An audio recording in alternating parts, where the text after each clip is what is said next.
The last Kina Lamed Vav, Sion Halos Yishali.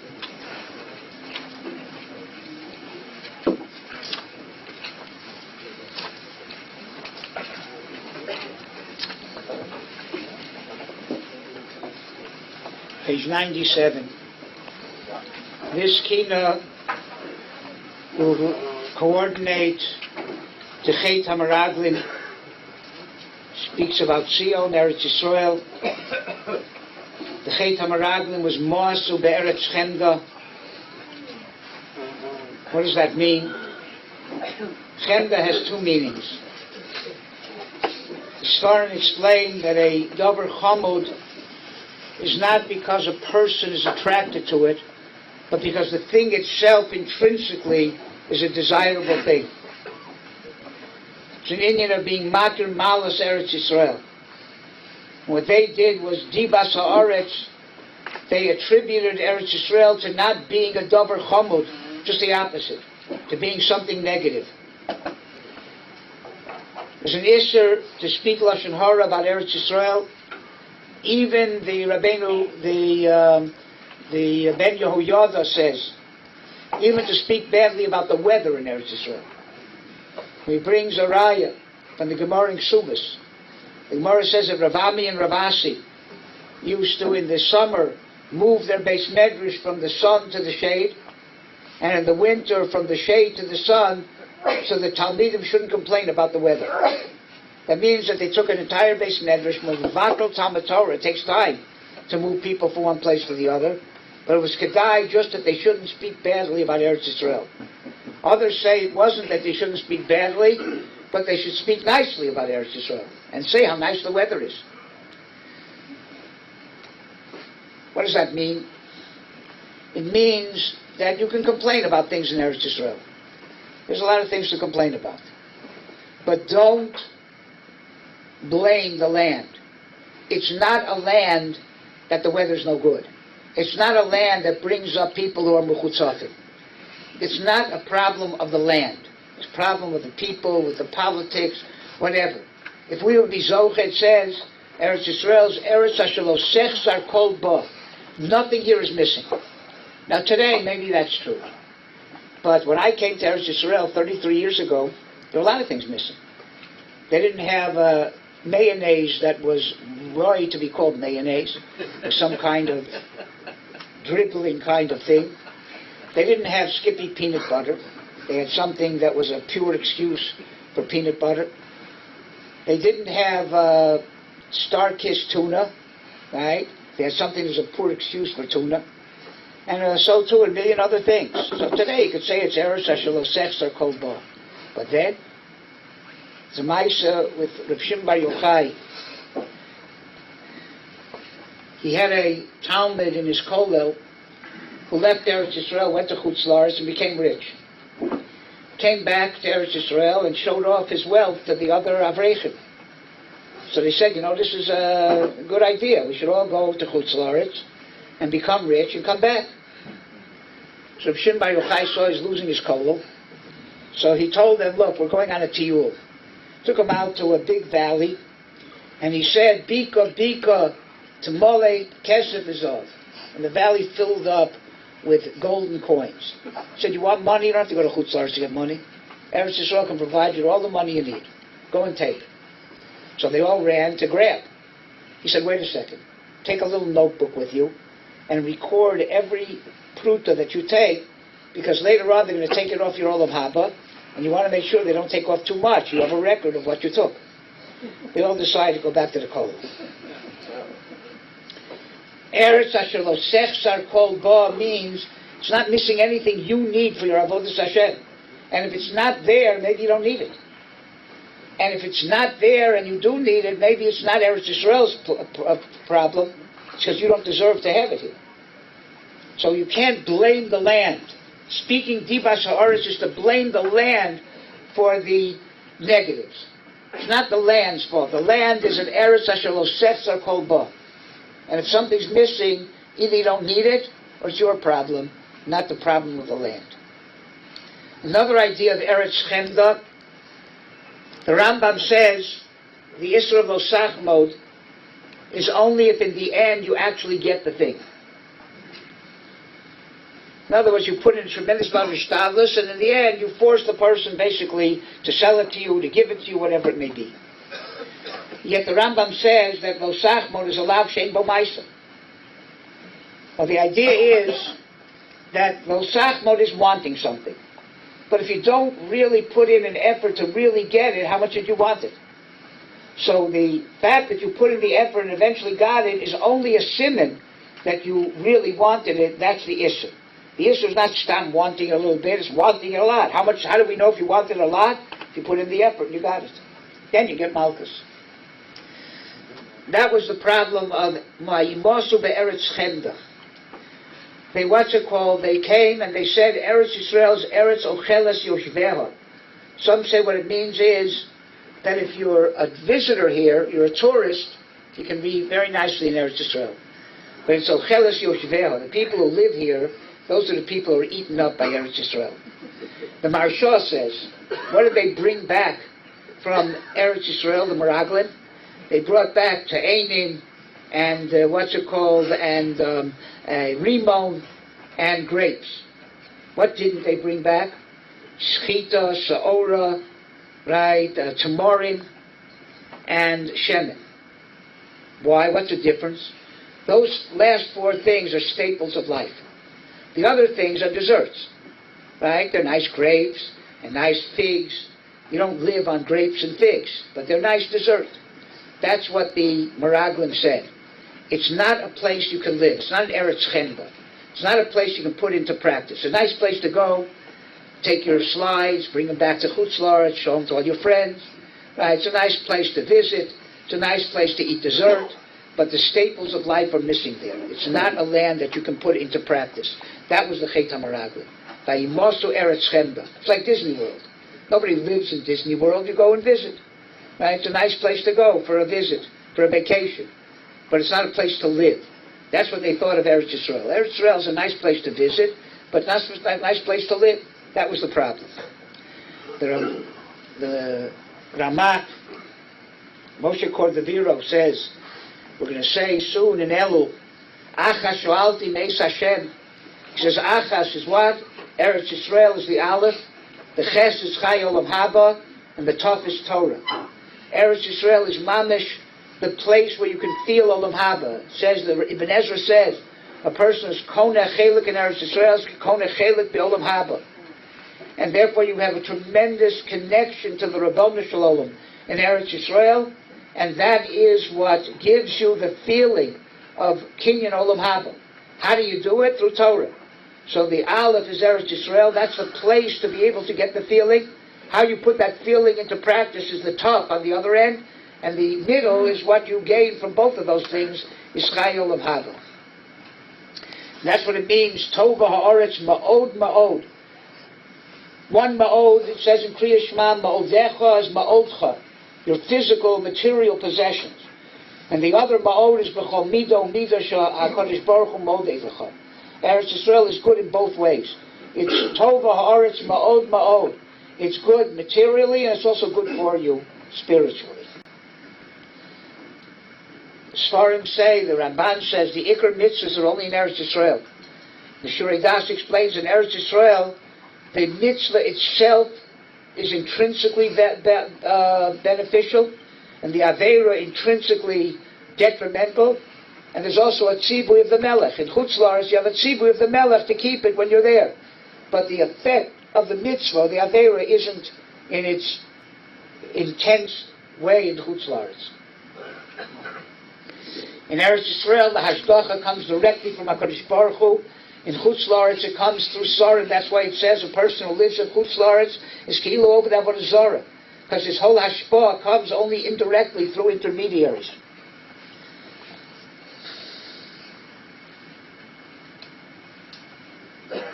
And Eretz Yisrael only reaches its full Kedusha when Rov Yoshvei Aleha, when most Jews in the world live in Eretz Yisrael and live in the place where they're supposed to live according to their Shvatim. That's when Eretz Yisrael reaches its full Kedusha. That's why the Svarim say that Eretz Yisrael is Meiser of Olam Haba.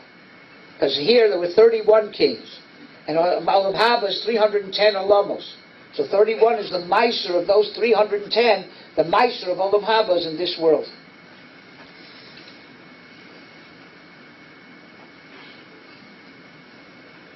That's why the Meraglim, even though they said the truth, but the Netziv says Eretz Yisrael has a truth of its own.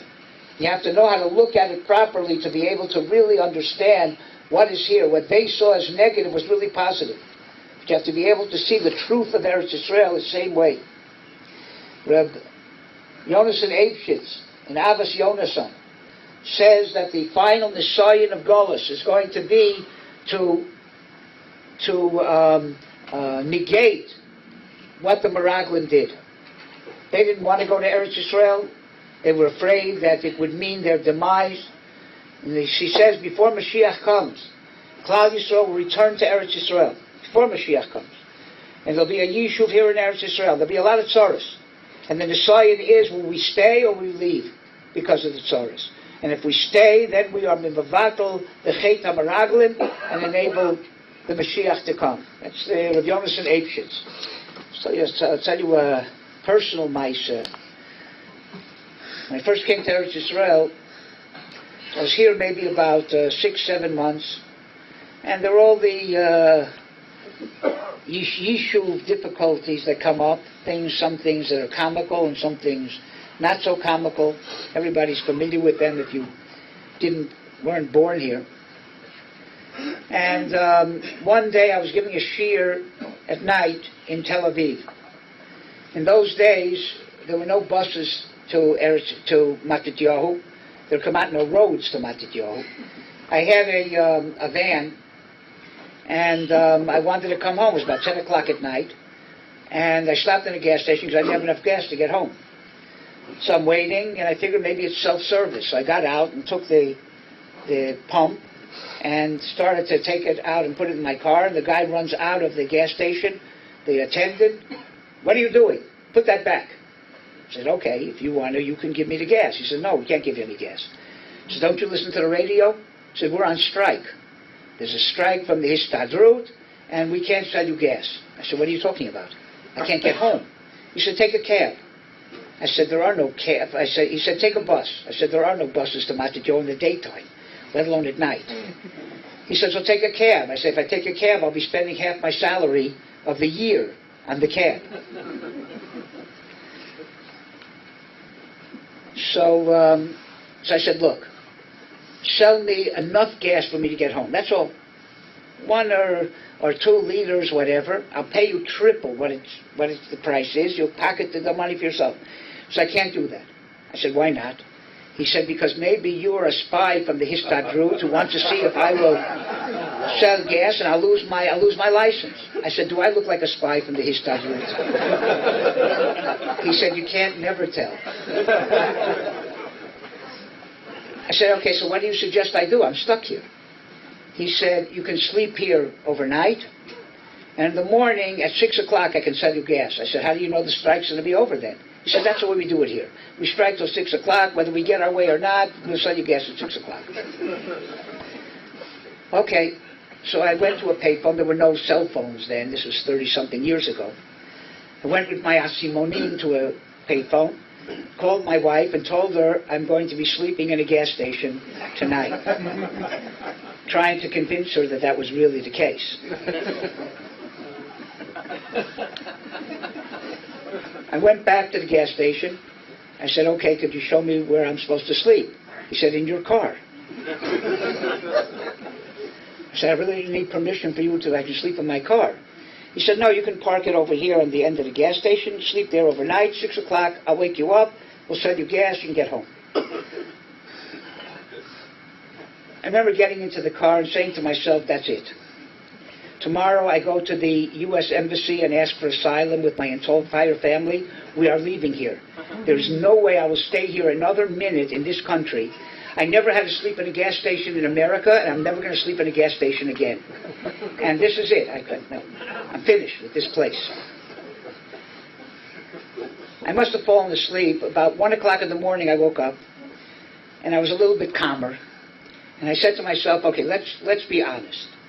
The reason you moved to Eretz Yisrael, left Miami, left a beautiful home with a pool, right, left a beautiful kahila, is because you never have to sleep in a gas station in Eretz Yisrael. That's the reason you came? Obviously not. Is that the reason you're going to leave? Because one night you had to sleep in a gas station? Obviously you came here because there was a lot of other positive things that brought you here. Is one night in a gas station mevatel all those things? And at that point, I don't think there's anything that could have happened here that would have made me go back to Chutz La'aretz. Well, I am here 33 years. So that's the Nisayim. The Nisayim is going to be a lot of problems here. Some much worse than sleeping in a gas station. Much worse. And some much more humorous. The Nisayim is going to be people are going to come back to Eretz Yisrael. And are they going to stay here, or are they going to give up because of Narishkeiten, or not so much Narishkeiten? How much are they going to appreciate Eretz Yisrael and not speak badly about the land and blame the things that happened to them on the land, blame more on themselves, and maybe they have to massacre themselves. So that is the last Nisayim. There are a few bris. Bris Milah is the bris of the body. Bris Shabbos is bris of Zman. The Keshes is a bris for the world. Torah is a bris of the Seichel. And Eretz Yisrael is a bris of Makom, a place. And all of these things coalesce together to make our connection to the Rabbanu Shalom. Shalom HaKodesh says that Avram Avinu was in Eretz Yisrael 5 years before Lech Lecha. Bris Ben Abasarim was 5 years before Lech Lecha. And the Rabbanu Shalom sent him back to Chutz La'aretz. So why did he send him back? He knew in 5 years he was going to tell him to come here. So because he wanted him, after he appreciated what Eretz Yisrael was, to go back to Chutz La'aretz and have gaguim, have tremendous chalish, to come back. And that would give the reservoir of gaguim for all Yidden, even they can't be here, but at least have a tremendous desire to be in Eretz Yisrael. And I always want to end with what we usually end with. In my estimation, the Netziv says that before the Rabbanu Shalom changes his hanhaga in the world, he goes through a dry run to get you ready. Eventually, very soon, the hanhaga in the world is going to change. Mashiach's going to come. What's going to be different? One is that it won't be any Shibud Malchios. We won't be Meshubid, right, to the nations of the world. We'll be rulers of the world. All Jews will be in Eretz Yisrael. We'll have a Beis HaMikdash, and all Jews will be together. Before the Rabbanu Shalom is going to bring that Yemos HaMashiach, he's testing us. Over 200 years ago, he started the test with Bittul Shibud Malchios in America. Not completely, but we're not meshubed to a Malchus. In America, you have inalienable rights. Everybody deserves those rights equally. The government doesn't confer the rights on you. So Jews aren't given rights by a Malchus. The whole Malchus gives those rights to everybody equally. And the Rabbanu Shalom is testing us. How are we going to do when there's no Shibud Malchios? Are we going to use it to serve the Rabbanu Shalom or to be free from the Rabbanu Shalom? And then, 70 years ago, the Rabbanu Shalom gave us portions of Eretz Yisrael. Small portion. Are we going to appreciate it? People who live here properly. People who don't live here at least want to live here. Some people are passing the test, and some people are not passing the test. We're going to have a Beis HaMikdash. So in 1967, the Rabbanu Shalom gave us back some of the Makomos HaKadoshim, a small wall of the outer walls of the Beis HaMikdash. How are you going to deal with that? Properly or improperly? Some people are passing the test, some people not. And then Kibbutz Golios. Jews come from Ethiopia, from Russia, from America, all over. How do we live together? Are we able to live together? Chaverim Kol Yisrael, Rahman Litzlah, and we're out to kill each other. So the Rebbeinu is testing us before he'll bring Mashiach, and all these things will be at their completion. He's giving us a little taste to see how we'll deal with it. And again, some people are passing, and some people are failing. I hope the Rebbeinu grades on a curve. So at least the people who know better are passing the test, and there will be Zoche to Mashiach. I just want to read you one last story. And this year we're talking to finish before Chatzos. Not too much, but...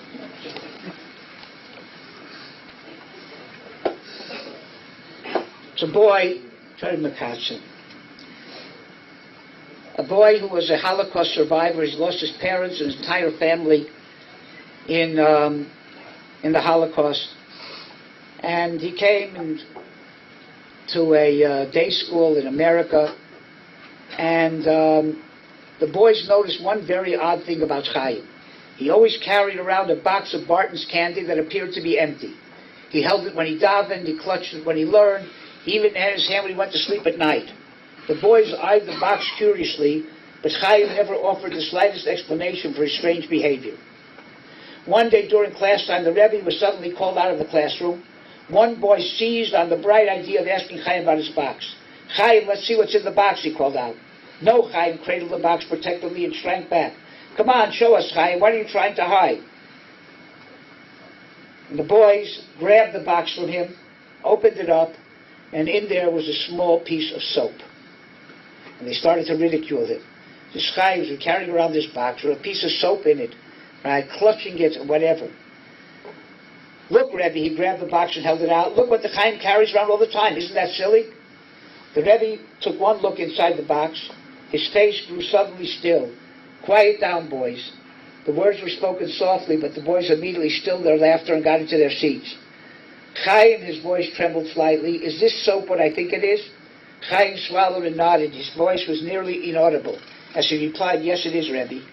The Rebbe turned to the hushed class. "Do you know that the Germans used to take the fat from the bodies of the Jews they murdered and turn into soap?" Suddenly Chaim leaped to his feet. Tears spurted from his eyes as he cried out to his classmates, "You will go home for Shabbos. You have a father, a mother. Even if you don't, you have photographs and memories. What do I have? No family, no brothers or sisters, nothing at all. I don't even know what my parents look like. I don't even know if they were buried, if their ashes were just left there. Someone once told me that this soap was made from Jewish flesh, so I thought that perhaps there's a fraction of my father and my mother in this soap. This is all I have of them. That is why I keep it near me all the time." In the end, Chaim was older to Eretz Yisrael, became a doctor, and he met up with one of his classmates years later. And he said to him, "I'm curious, whatever happened to the box of soap?" So he told him the following. He said, "When I came to Eretz Yisrael, I learned something very important here in Eretz Yisrael. I discovered that Lo Alman Yisrael, the Jew, is never orphaned. Even such an orphan as I was, with no clues about his family. Here I found a family and a life. I found a Torah that did not die in the camps. So I buried the soap. It's under a stone, but next to a fruit tree that continues to grow. I don't need a remembrance of my parents who were denied the chance to learn more Torah, for I was given the chance. I can learn Torah. My parents really are still alive. The Germans failed, and I know that one day Hashem will revive the dead in His abundant kindness." This just echoes something. When I had the Shaila to come to Eretz Yisrael or stay in Miami, and the truth was that my ratzon was to stay in Miami, not to come to Moshav Matityahu where there were 11 families in the middle of nowhere, at that time for sure. There was no Kiryat Sefer, there was no Chashmonaim, there was nothing here.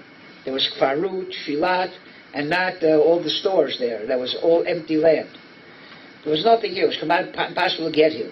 And there was 11 families here. In Miami, I had 300 families, beautiful big shul, in the middle of a beautiful community with a house with 5 bedrooms and a swimming pool in the back. So my Natiya was to stay there. But my wife's Natiya was to come here, because she felt that that was what's best for our family. So I called my Rosh Yeshiva of Gifter and said to my wife, let the Rosh Yeshiva, he sent me to Miami, let him decide if I should leave or not, figuring that Rav Gifter was sure to tell me to stay in Miami. Especially since I asked the Shaila in such a way that I painted Moshav Matityahu in the blackest terms could be, and Miami in the brightest terms that could be. That's how you ask the Shaila. When I finished putting the Shaila to Rav Gifter, he said to me, "Go to Eretz Yisrael with both eyes open and check it out, and see if you can make a parnasa. If you can, come back, pack your bags, take your family, and run." I said, "Where am I running to?" He said, "To Eretz Yisrael." He said, "The future is in Eretz Yisrael. not in Chutz La'aretz. And if anybody has a chance to go and settle in Eretz Yisrael and can make a parnasa there and survive, then he sees no reason to tell them not to go. That is the place to be. That's where the future is. So Mirza Hashem, we all have the sense to be here. And Mirza Hashem, that future should come very quickly. The Binyan Yerushalayim, the Binyan Eretz Yisrael, the Binyan Beis HaMikdash, B'Heilav Yomei.